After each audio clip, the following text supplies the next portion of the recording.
Hello students, आज हम लोग पढ़ेंगे पीवी डायग्राम का स्लोप्स निकालने के लिए। ठीक है ना। तो हमारे पास बच्चों चार स्टैंडर्ड प्रोसेसेस हैं जिनका नाम है isochoric, isobaric, isothermal and radial. ठीक है। तो हम इन चारों प्रोसेसेस के पीवी डायग्राम के स्लोप्स निकालेंगे। ठीक है।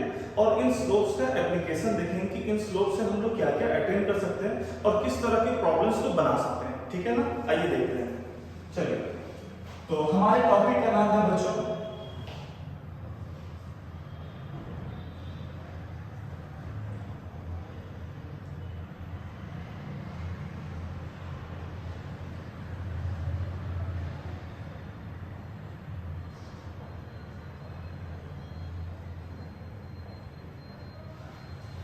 तो आज के क्लास में हम लोग स्टैंडर्ड प्रोसेसेस के पीवी डायग्राम के स्लोप्स निकालना सीखेंगे। ठीक है।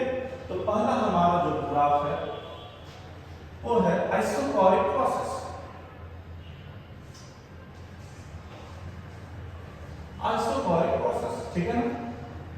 तो बच्चों, जब हम लोग आइसोकोरिक प्रोसेस का पीवी डायग्राम का ग्राफ बनाएं तो हम लोग बोलेंगे वॉल्यूम तो सर यहाँ पर कांस्टेंट रहता है, तो वॉल्यूम इक्वल्स टू कांस्टेंट है ना, V is equals to constant. हम लोग देख रहे हैं कि ये जो ग्राफ है हमारा वॉल्यूम एक्सिस को 90 डिग्री पे इंटरसेक्ट कर रहा है ना, यानी कि बेसिकली हमारी थीटा का वैल्यू कितना हो गया 90 डिग्री। हम लोग बोलेंगे स्लोप, स्लोप का वैल्यू कितना होता है, slope is equals to dp/dv and it is equals to tan of theta. Theta is the angle made by curved tangent with volume axis. So that is equals to tan 90 degree. tan 90 degree का बच्चों value होता है infinity. इसी चीज को अलग style में भी अपन लोग देख सकते हैं। ठीक है ना। हम लोग बोलेंगे अदर वे, दूसरे वे में अपन लोग देखने का प्रयास करें तो हम लोग बोलेंगे volume equals to sir constant है ना, तो हमारा dv कितना हो जाएगा, हम लोग बोलेंगे dv। d का मतलब होता है very small change in volume, तो हम लोग बोलेंगे dv इक्वल टू 0। क्यों? क्योंकि कोई भी चीज अगर कांस्टेंट है तो उसका dv 0 ही होना है ना। चलिए, तो हम लोग बोलेंगे सर स्लोप कितना होगा, तो slope is equals to dp/dv। dp की वैल्यू कुछ भी हो, अगर 0 से डिवाइड करोगे तो आंसर बेटा कितना आएगा, इंफिनिटी। राइट। चलिए, तो ये था हमारा आइसोबारिक प्रोसेस। नंबर 2 में अपन लोग देखेंगे isobaric process.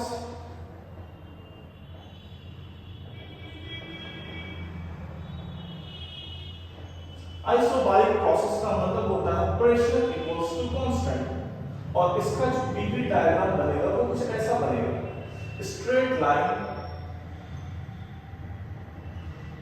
Line parallel to volume axis and the pressure equals to constant. तो हम लोग बोलेंगे ये जो स्ट्रेट लाइन है, if straight line is parallel to volume,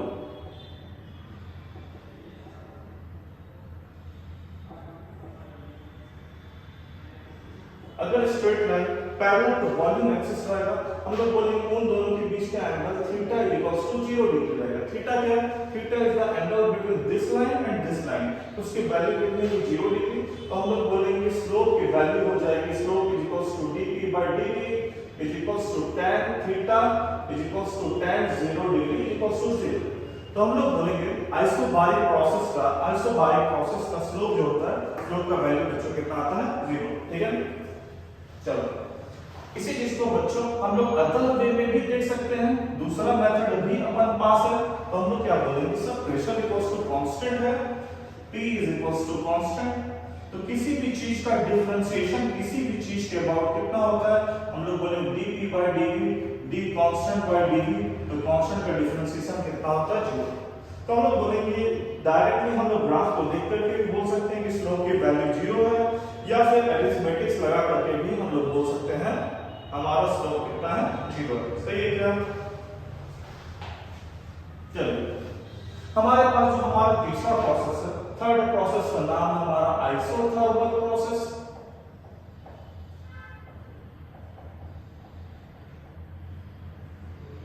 है ना।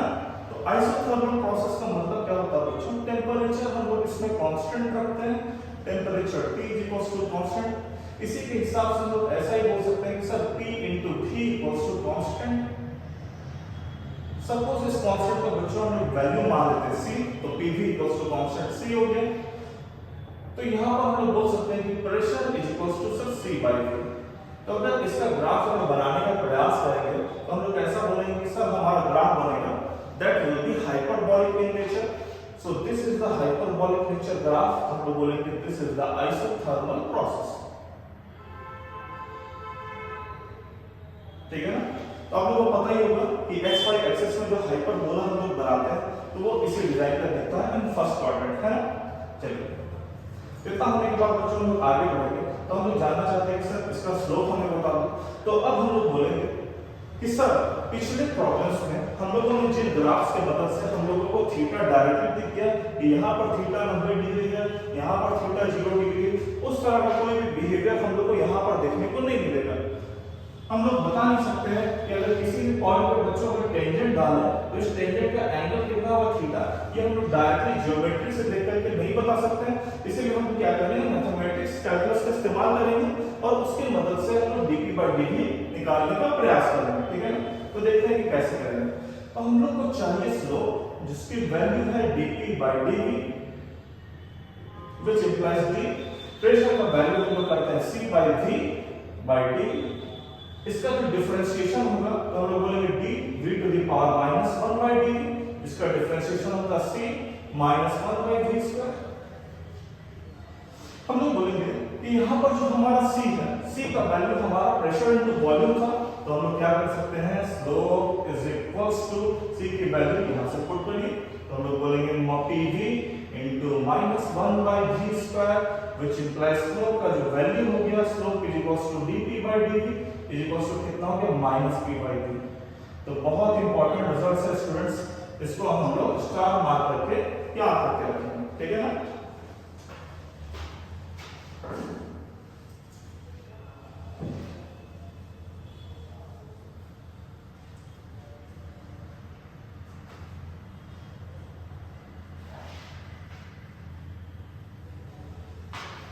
चलिए तो हम लोगों ने अभी तक आइसोबारिक प्रोसेस देख लिया, आइसोबारिक देख लिया, ये रहा हमारा आइसोथर्मल। आइसोथर्मल का स्लोप हमारा dp by dv equals to minus p by v आ गया, है ना?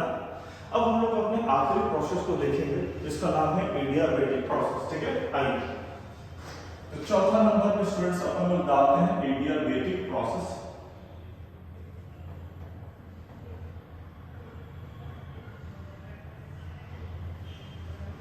एडियाबेटिक प्रोसेस की जो प्रोसेस कंडीशन होती है ना उसको हम लोग बोल सकते हैं डेल्टा Q इक्वल्स टू 0 या फिर प्रेशर और वॉल्यूम के टर्म्स में अपन लोग बोल सकते हैं Pv to the power gamma is equals to constant, है ना? क्या बोल सकते हैं, Pv to the power gamma equals to constant. तो सपोज इस कांस्टेंट को हम लोग फिर से C बोल देते हैं। चलिए फिर हम लोग बोलेंगे कि pressure is equals to C by V to the power gamma. तो स्टूडेंट्स इसकी जो ग्राफ बनती है ना उसका ग्राफ हमारा कुछ ऐसा बनता है। डिजाइन हमारा हाइपरबोला टाइप का ही होगा, जैसे आइसोथर्मल प्रोसेस का जैसा ग्राफ दिखता है ना इसी तरह का हमारा ग्राफ एडियाबेटिक का भी दिखेगा, लेकिन वो थोड़ा सा डिफरेंट होगा। क्या डिफरेंट होगा हम लोग देखते हैं। देखिए आइए तो हम लोग क्या बोलेंगे कि हमारा ग्राफ का डिजाइन सब ऐसा ही होगा। यहाँ पर भी वही देखकर हम लोग बोलेंगे कि ये जो एंगल थीटा है ना ये हम लोग डायरेक्टली ज्योमेट्रिकली देख के नहीं बता सकते कि जैसा हमारा theta equal to 0 degree isobaric में था वैसा हम लोग आइसोथर्मल और एडियाबेटिक में नहीं बता सकते। तो हम लोग को क्या करना पड़ेगा, हम लोग फिर से कैलकुलस का इस्तेमाल लेंगे और डिफरेंशिएट करके स्लोप की वैल्यू निकालेंगे। तो आइए देखिए कैसे करते हैं। ठीक है?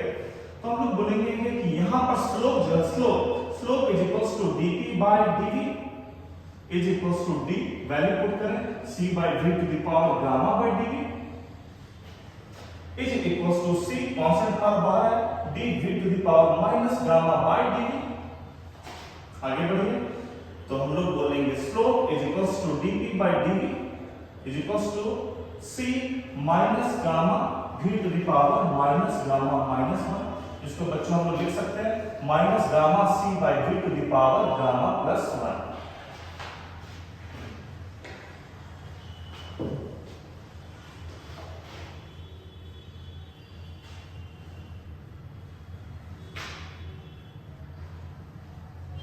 इतना डिफरेंशिएशन करने के बाद थोड़ा रीअरेंजमेंट किया जाए तो हम लोग बोलेंगे इस c की वैल्यू से यहां से उठा करके रखें तो हम लोग बोले slope is equals to dp by dv is equals to minus gamma c की वैल्यू रखी P v to the power gamma divided by v to the power gamma plus 1। यहाँ से हमारा v to the power gamma और v to the power gamma plus 1 दोनों कटेगा, तो हमारा स्लोप का वैल्यू कितना आ जाएगा, माइनस गामा p by 2। तो इतना करने के बाद हम लोग बात करेंगे कि एडियाबेटिक का स्लोप जो आया वो कितना है, minus gamma p by v। Isothermal का जो स्लोप आया वो कितना है, माइनस p by v। तो इन दोनों में ज्यादा अंतर नहीं, सिर्फ एक गामा का अंतर है, ठीक है ना। जरा सा देखिए, हम लोग कंपेयर करेंगे, तो कंपेयर में हम क्या करेंगे, slope of adiabatic divided by slope isothermal, तो दोनों के स्लोप्स का कंपैरिजन करिए, is equals to minus gamma p by v minus p by v is equals to gamma. सभी लोगों को पता है कि गामा क्या होता है, basically cp by cv, cp is greater than cv, that's why gamma is greater than 1। तो हम लोग जानते हैं गामा इज ग्रेटर देन 1 होता है ना। तो इसका मतलब है स्लोप एडियाबेटिक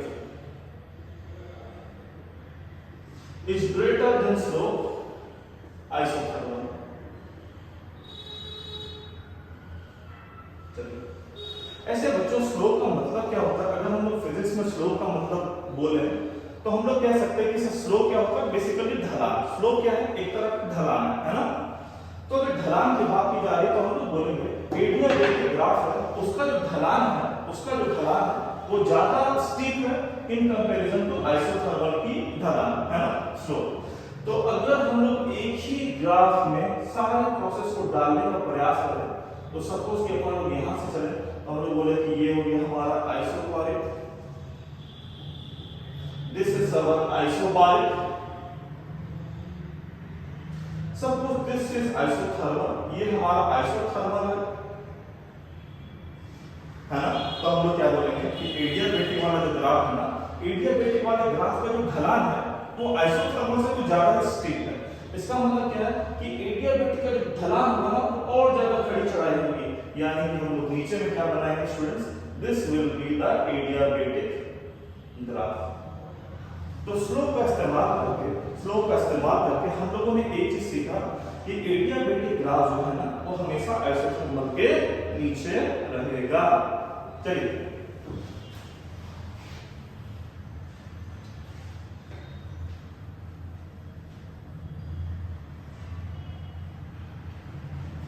तो स्लोप्स के बारे में स्टूडेंट्स हम लोगों को इतना जानना था, है ना। इसके बाद हम लोग आगे बढ़ेंगे तो हमारे मन में ये क्वेश्चन आता है कि सब स्लोप्स का और भी हम लोग कहीं इस्तेमाल कर सकते हैं क्या, स्लोप की मदद से और क्या क्या चीजें की जा सकती है। तो एक काफी बढ़िया एग्जांपल हम आप लोगों को कराएंगे जिसमें हम लोग स्लोप की मदद से किसी भी प्रोसेस का मैक्सिमम टेम्परेचर निकालना सीखेंगे, ठीक है ना। आइए देखिए,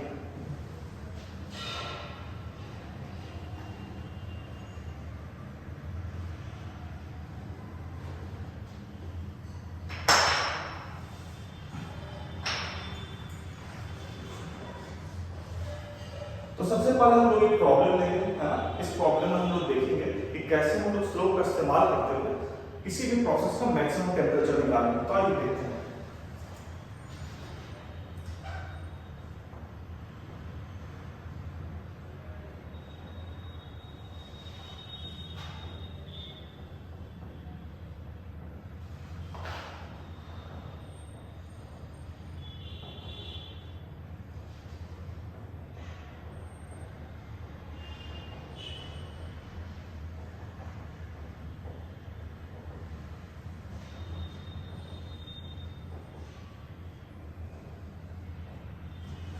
तो हमारे पास क्या है स्टूडेंट्स, हमारे पास एक ग्राफ है वॉल्यूम और प्रेशर का, कुछ इस तरह का।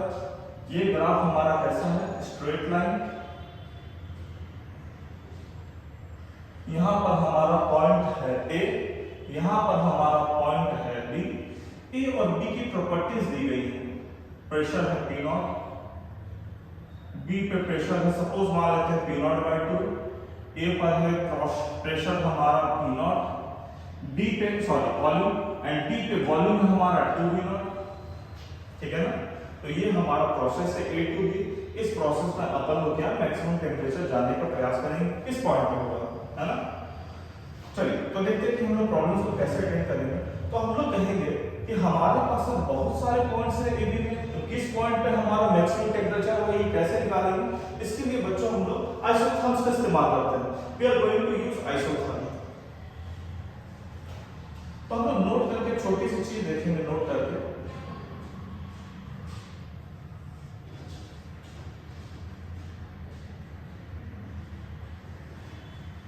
अगर हम एक आइसोथर्म को ड्रॉ करें, आइसोथर्म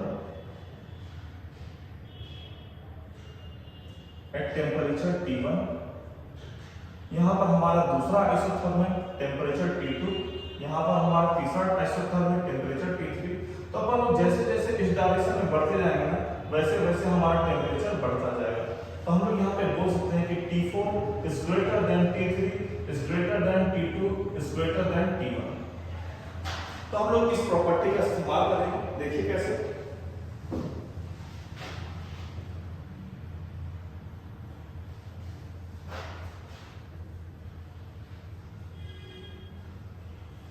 आइए फिर से दोबारा ग्राफ को बनाया जाए। Here goes our PV diagram again।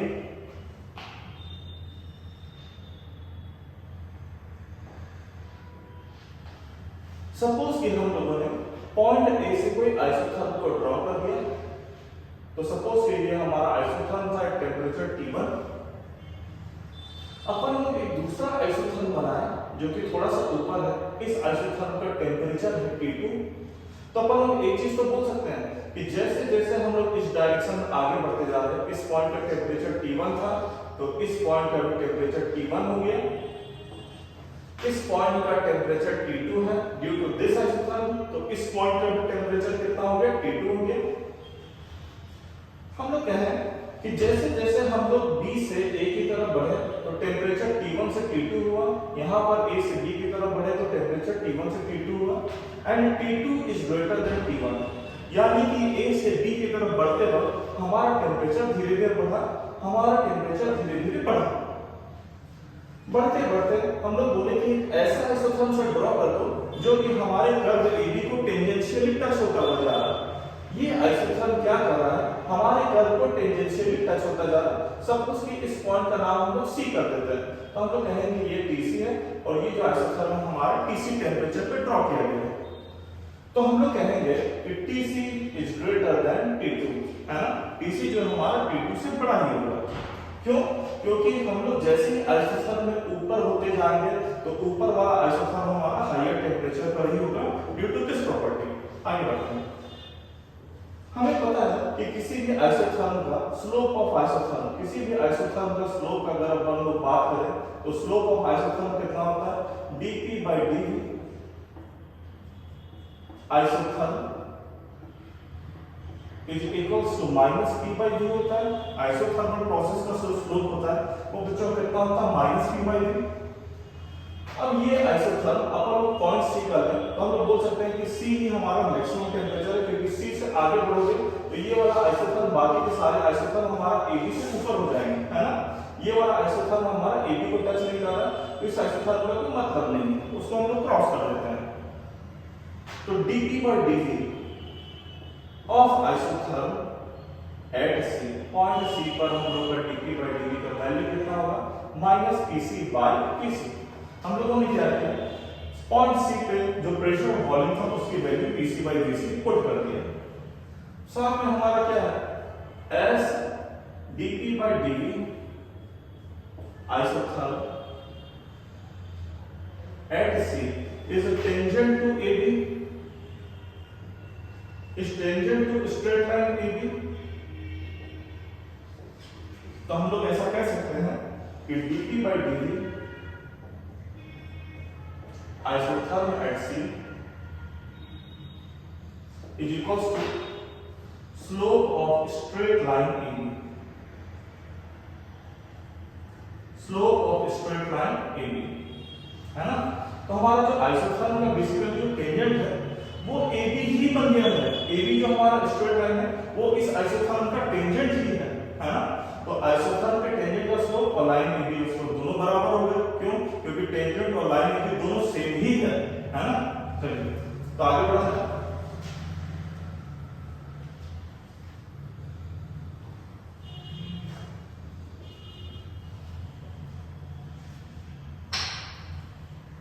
तो आगे बढ़ते हैं हम लोग बोलेंगे आइसोथर्म का जो टेंजेंट का स्लोप है वो कितना माइनस पीसी बाई बीसी, तो उसको लिखिए माइनस पीसी बाई बीसी। और हम लोग क्या बोलेंगे slope of straight line AB, straight line AB का स्लोप निकालने का प्रयास हम लोग करेंगे, तो हम लोग बोलेंगे PA minus PB by VA minus VB। तो ये जो हमारा है ये क्या है slope of straight line AB. आगे बढ़िए बच्चों, तो हम लोग क्या बोलेंगे minus PC by BC। PA की वैल्यू कितनी थी P नॉट, PB की वैल्यू कितनी थी P नॉट बाई 2, VA की वैल्यू कितनी थी V नॉट, VB कितना था माइनस 2 V नॉट। तो सारे को सॉल्व कर दिया जाए, तो हम लोग बोले minus PC by BC is equals to P naught by 2 divided by minus P naught is equals to minus P naught by 2 V naught, which implies PC by VC is equals to P naught by 2 V naught, which implies PC is equals to P naught VC by 2 V naught। तो here हम लोग यहाँ पहुँचते पहुँचते PC और VC pressure at C and volume at C के बीच का एक रिलेशन निकालनी। अब अगर हम लोग को PC और VC को सॉल्व करना है तो हमें सिर्फ एक और इक्वेशन चाहिए, तो उस इक्वेशन को कैसे ऑब्टेन करेंगे। हम लोग एक काम करते हैं, ये जो लाइन स्ट्रेट लाइन AB है, स्ट्रेट लाइन AB का इक्वेशन ऑब्टेन कर देते हैं और पॉइंट C को उसको सेटिस्फाई कर देंगे, है ना, तो एक दूसरा इक्वेशन आ जाएगा। चलिए देखा जाए, तो अब हम लोग क्या चाहते हैं स्ट्रेट लाइन AB का इक्वेशन, स्ट्रेट लाइन AB का इक्वेशन अगर ये मिल गया तो इसके ऊपर हम क्या करेंगे स्ट्रेट लाइन AB के इक्वेशन में पॉइंट C का वैल्यू सेटिस्फाई करा के एक और इक्वेशन ऑब्टेन करेंगे। वो इक्वेशन हमारा PC और VC का रिलेशन होगा। इन दोनों इक्वेशंस को हम लोग सॉल्व कर देंगे तो PC VC निकल जाएगा, PC VC निकल जाएगा तो हमारा टेंपरेचर एट सी निकालना कोई बड़ी बात नहीं रहेगी।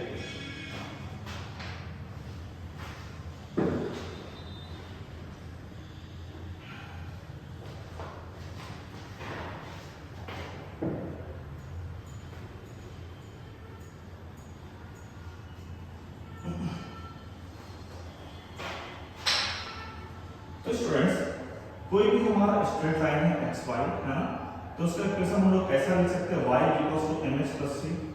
तो हमारे पास वॉल्यूम और प्रेशर का रिलेशन है, तो अगर यहाँ पर कोई इक्वेशन होगा तो इस इक्वेशन को हम लोग लिख सकते हैं pressure is equals to m volume plus c। यहाँ पर बच्चों m क्या है, m is equals to slope of AB। तो स्लोप ऑफ AB हम लोग जस्ट निकाले, slope of straight line AB कितना निकला था देखिए minus P naught by 2 V naught, तो m is equals to minus P naught by 2 V naught. इस m का वैल्यू हम लोग यहाँ पर पुट करके प्रेशर और वॉल्यूम यानी कि लाइन AB का इक्वेशन निकाल सकते हैं। तो देखिए कैसे निकालेंगे, हम लोग बोले pressure is equals to mv plus c which implies pressure is equals to minus P naught v by 2 V naught plus c। Constant c जो कि एक इंटरसेप्ट है उसको निकालने के लिए हम लोग क्या करते हैं किसी भी नोन पॉइंट पे इस इक्वेशन को सेटिस्फाई कर देते हैं। तो हमारे पास स्टूडेंट्स दो नोन पॉइंट्स हैं, एक तो हमारा a हो गया b हो गया, तो दोनों में से किसी भी एक का इस्तेमाल कर सकते हैं आप लोग। तो सपोज कि हम लोग एट a पॉइंट a पे इक्वेशन को सेटिस्फाई करने का प्रयास करें तो हम लोग क्या बोलेंगे PA is equals to minus P naught v के जगह पे students VA divided by 2 V naught plus c। चलिए वैल्यूज को पुट करते हैं, तो PA हमारा कितना हो गया P naught is equals to minus P naught, VA हमारा कितना हो गया, तो VA की बात करें तो VA हो गया हमारा V naught divided by 2 V naught plus c। तो यहाँ से बच्चों हमारा कट रहा है, देखिए V naught कटा minus P naught by 2 plus c which implies constant c is equals to P naught plus P naught by 2 यानी कि 3 P naught by 2। तो इतना पुट करने के बाद हम लोग बोलेंगे कि हमारा इक्वेशन आ गया P is equals to minus P naught v, यहाँ से उठा रहे देखें by 2 V naught plus c और c के जगह पे हम लोग लिखते हैं 3 P naught by 2। अब हम लोग आगे क्या कर सकते हैं, ये हो गया हमारा straight line AB। Straight line AB पे ही हमारा पॉइंट C लाई कर रहा है, तो हम लोग पॉइंट C का जो प्रेशर और वॉल्यूम का वैल्यू है उसको यहाँ पर सेटिस्फाई कराएंगे। तो कराइए, तो अपन लोग बोलेंगे एट C पॉइंट C, तो हमारा क्या हो जाएगा PC is equals to minus P naught VC divided by 2 V naught plus 3p0/2। तो अगर स्टूडेंट्स इस इक्वेशन को अपन लोग अगर 1 बोलते हैं, इस इक्वेशन को अपन लोग अगर 2 बोले, तो हम लोग बोले इक्वेशन 1 से सर पीसी उठा के इसमें डाला, तो हम लोग बोलेंगे put PC from equation 1 in above equation. तो हमारा क्या हो जाएगा, पीसी की वैल्यू है p0 vc by 2 v0 is equals to, यहां पर वैल्यू है minus p0 vc by 2 v0, same value है, दोनों सेम वैल्यू पर नेगेटिव है, प्लस 3p0/2। आगे हम लोग करते हैं, हम लोग बोले इस वैल्यू को इधर लेके आओ, तो हो जाएगा p0 vc by 2 v0 plus p0 vc by 2 v0, तो दोनों मिलके बच्चों हो जाएगा p0 vc by v0, half plus half 1 हो जाएगा, इज इक्वल्स टू 3p0/2। हम लोग बोले यहाँ पर p0 और ये p0, ये दोनों हमारा कट गया, तो हमारा बचेगा कि vc is equals to 3v0/2, vc equals to 3v0/2। एक बार हमारा vc ऑब्टेन हो गया, उसी vc को अपन लोग यहाँ पर पुट करके pc निकाल सकते थे।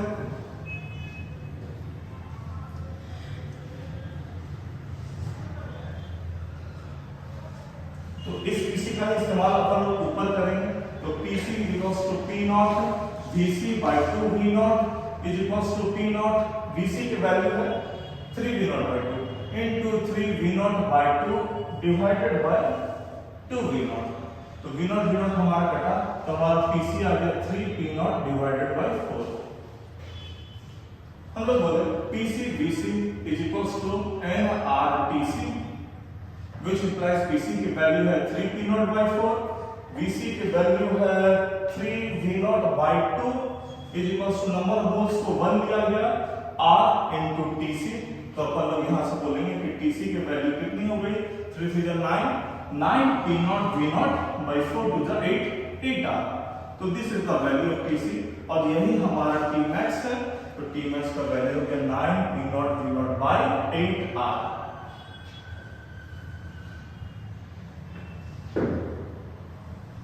तो इस तरह से हम लोगों ने प्रोसेस एरिया में मैक्सिमम टेम्परेचर को फाइंड किया। तो इस तरह से हम लोगों ने देखा कि कैसे हमारा आइसोथर्म्स और आइसोथर्म का स्लोप का इस्तेमाल करते हुए, आइसोथर्म और आइसोथर्म का स्लोप का इस्तेमाल करते हुए हम लोग Tmax तक पहुंचे।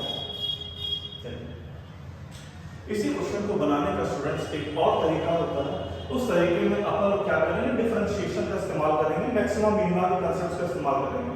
जैसे आप लोगों ने काफी चैप्टर्स में अभी तक किया भी होगा, फ्रिक्शन में और काइनेमेटिक्स में, और काफी जगहों पे आप लोगों ने फाइंड किया होगा मैक्सिमम डिस्टेंस ट्रैवर्ड या मैक्सिमम वेलोसिटी या मैक्सिमम एक्सेलरेशन, है ना। तो उसी तरह से हम लोग मैक्सिमम टेम्परेचर भी यहाँ पर निकाल सकते थे। तो उसके लिए हम लोग को क्या करना पड़ेगा, हम लोग को प्रेशर वॉल्यूम टेम्परेचर में कोई इक्वेशन बनाना पड़ेगा, और इस इक्वेशन को फॉर्म करने के बाद अपन लोग उसमें मैक्सिमा और मिनिमा का कांसेप्ट का इस्तेमाल करेंगे, ठीक है ना। तो आइए वो मेथड भी अपन लोग देखते हैं, let's see that method also.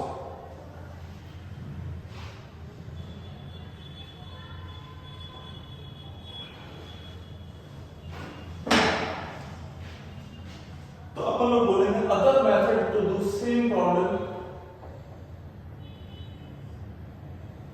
और ये मेथड हमारा बहुत ज्यादा फिजिक्स से रिलेटेड नहीं है, इस मेथड को हम लोग बोलेंगे ये मेथड हमारा ज्यादा मैथ्स से रिलेटेड है ना। तो अपन लोग बोलेंगे this method is more mathematical, this method is more mathematical than physics. इस मेथड में हम लोग क्या कहेंगे, हमारा मैथमेटिक्स के कांसेप्ट का ज्यादा इस्तेमाल होगा इन कंपैरिजन टू फिजिक्स। जैसे कि पुराने मेथड में हम लोगों ने आइसोथर्म्स देखे, आइसोथर्म्स के स्लोप्स का वैल्यू का इस्तेमाल किया, आइसोथर्म्स का स्लोप जो कि dp/dv + -p/d था, उसका हम लोगों ने इस्तेमाल किया।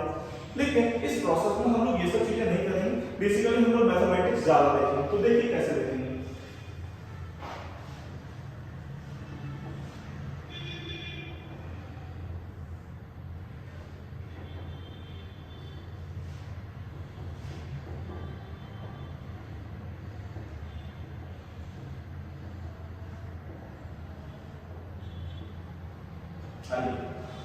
तो हम लोग कहेंगे कि ये जो हमारा स्ट्रेट लाइन इक्वेशन है, इसकी वैल्यू हम लोगों ने पिछले क्वेश्चन में पहले निकाला था, ये हमारे स्क्रीन पे अभी भी लिखा हुआ है, तो हम लोग इस वैल्यू का डायरेक्ट इस्तेमाल कर लेंगे।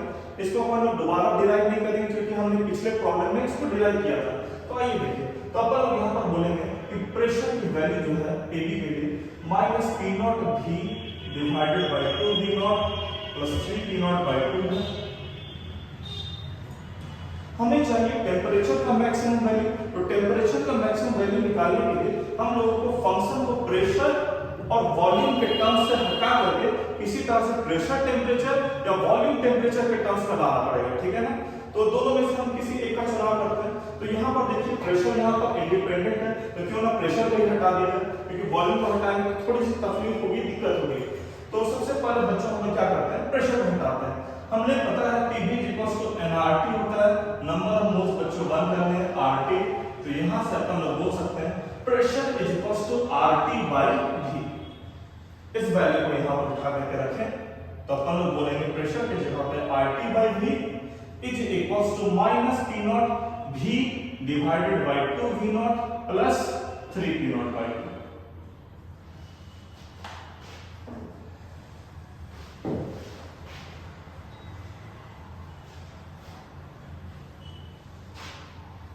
यहाँ पर हम लोगों ने देखा कि हमारा टेम्परेचर आ गया है, वॉल्यूम आ गया है। अब हम लोग मैक्सिमम मिनिमम का कांसेप्ट का इस्तेमाल कर सकते हैं। तो आइए देखते हैं कैसे करें। तो हम लोग यहाँ से कह सकते हैं कि हमारा टेम्परेचर जो V और R को इधर लेके आइए, तो हमारा इक्वेशन बनेगा minus P naught V square divided by 2 R V naught plus 3 P naught V divided bye 2R। So this is the function, ये हमारा टेम्परेचर के टर्म्स में वॉल्यूम एक्सप्रेस हो गया। तो हम लोग यहाँ पर करेंगे dt by dv equals to 0। To maximize any function सबसे पहले अपन लोग क्रिटिकल पॉइंट्स निकालते हैं कि किस पॉइंट पे हमारा स्लोप 0 होगा, या तो ये हमारा मैक्सिमम का कंडीशन निकलेगा या ये हमारा मिनिमम का कंडीशन निकलेगा, दोनों में से एक बात होगी। तो आइए देखते हैं कि कैसे। तो डिफरेंशिएट किया जाए, तो अपन लोग बोलेंगे 0 इक्वल्स टू, यहाँ पर डिफरेंशिएशन करें minus P naught by 2 R V naught into V square का डिफरेंशिएशन 2V, आगे बढ़े plus 3 P naught by 2 R और V का डिफरेंशिएशन 1 हो जाएगा। आगे हम लोग बढ़ते हैं, तो अपन लोग बोले 2R को नीचे से उड़ा के सब खत्म कर दो, तो 0 इक्वल्स टू हो जाएगा हमारा minus 2 P naught V by V naught plus 3 P naught is equals to 3 P naught is equals to 2 P naught V by V naught। यहाँ से अपन लोग देखें तो हमारे V की वैल्यू आ गई कितनी, P naught कट गया, is equals to 3 V naught by 2, है ना। फिर अपन लोग चेक करते हैं कि ये जो वैल्यू है V equals to 3 V naught by 2, इस पे हमारा फंक्शन का वैल्यू टेम्परेचर हमारा मैक्सिमम है या मिनिमम है। तो अपन लोग d square t by dv square करेंगे, डबल डिफरेंशिएशन करेंगे। तो डबल डिफरेंशिएशन में आंसर क्या होगा, this is the first differentiation, इसको दोबारा डिफरेंशिएट करेंगे वॉल्यूम के टर्म्स में, तो हमारा आंसर होगा minus 2 P naught by 2 R V naught. तो अपन लोग जानते हैं यहाँ पे जितने भी properties P naught V naught pressure और वॉल्यूम हमारा पॉजिटिव है, R भी हमारा पॉजिटिव है, तो हम लोग बोलेंगे माइनस के कारण this value is less than 0 and we know this is the condition of maxima. तो इसीलिए मैं कह रहा था पहले भी कि this method is more of a mathematical model, है ना। मैथमेटिकल मेथड ज्यादा है, इसमें हम लोग फिजिक्स का इस्तेमाल कम कर रहे हैं।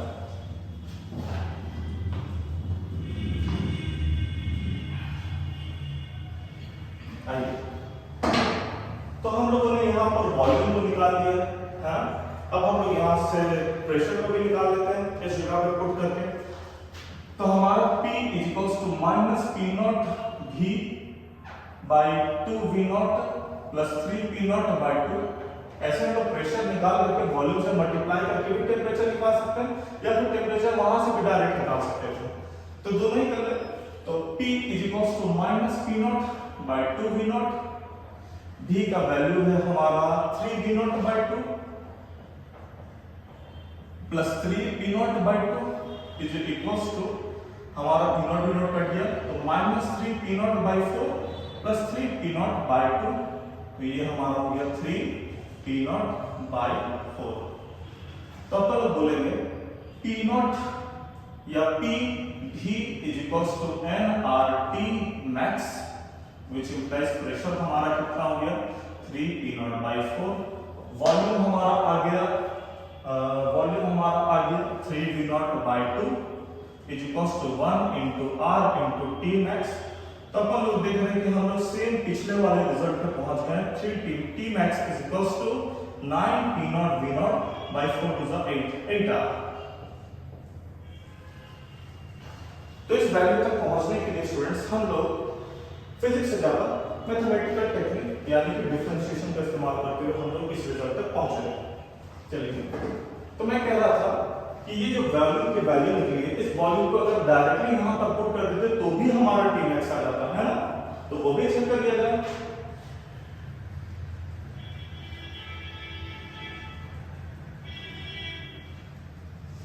तो यहां पर अपन लोग थोड़ा सा और लिख करके देख लें, तो इस इक्वेशन का इस्तेमाल करें तो T is equals to minus P naught V square by 2 R V naught plus 3 P naught V divided by 2 R is equals to minus P naught. V की वैल्यू है 3 V नॉट बाय 2, तो अपन use करें 3 V naught by 2 का whole square divided by 2 R V naught plus 3 P naught. फिर से V की value डालें, तो V की वैल्यू कितनी है 3 V नॉट बाय 2, तो पुट करें डिवाइडेड बाय 2 R। सॉल्व किया जाए तो इस T को अपन लोग T मैक्स बोल देते हैं, तो इज इक्वल्स टू यहां पर देखिए हमारा हो जाएगा minus P not divided by 2 R V not, 2 2 जा 4 into 3 3 जा 9 V नॉट स्क्वायर प्लस इधर 3 3 जा 9 2 2 जा 4, तो 9 P naught V naught by 4 R। इधर अपन लोग देखें तो हमारा हो गया minus 9 P naught V naught, एक V नॉट स्क्वायर कटेगा divided by 8 R plus 9 P naught V naught by 4 R। इन दोनों को जब हम लोग सिंपलीफाई करेंगे तो हमारा आएगा T max is equals to 9 P naught V naught by 8 R। तो टेंपरेचर वाले इक्वेशन से भी हमारा स्टूडेंट सेम रिजल्ट आएगा, है ना। तो दैट्स ऑल फॉर टुडे। आज हम लोगों ने क्या क्या सीखा? आज हम लोगों ने 4 डिफरेंट तरह के प्रोसेसेस के पीवी डायग्राम देखे और एक बहुत ही तगड़ा एप्लीकेशन देखा आइसोथर्मल प्रोसेस का, है ना। आइसोथर्मल प्रोसेस का हम लोग पीवी डायग्राम का स्लोप निकाल करके कैसे पीवी डायग्राम के स्लोप की मदद से मैक्सिमम टेंपरेचर निकाल सकते हैं किसी प्रोसेस में, उसका एप्लीकेशन हम लोगों ने देखा। That's all today, thank you.